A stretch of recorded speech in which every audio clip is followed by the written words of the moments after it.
पहिरी बन्ना ठाड़ी आंगनवा अरे ठाड़ी आंगनवा मम्मी जी से मांगे आशीर्वाद बदरे ललनवा अरे मम्मी जी से मांगे आशीर्वाद रे ललनवा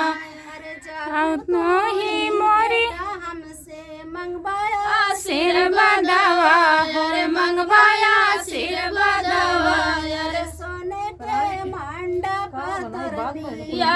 रे ललनवा अरे सोने के मंडप तोर बिया रे ललनवा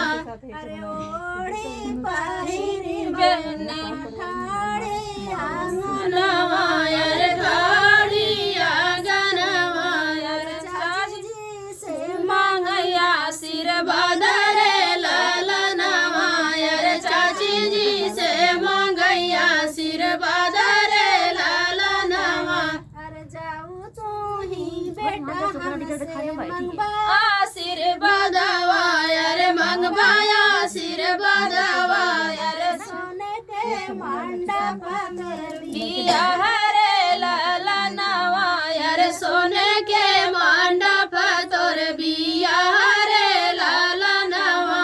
अरे ओढ़ी पहिरी बन्ना गाड़ी आंगनवा अरे ठाड़ी आसरवा अरे भाई जी से मांगया आशीर्वाद रे ललनवा अरे भाभी जी से मांगया आशीर्वाद रे ललनवा अरे जाऊ तू ही देवर हमसे मंगवाया आशीर्वादवा अरे मंगवाया आशीर्वाद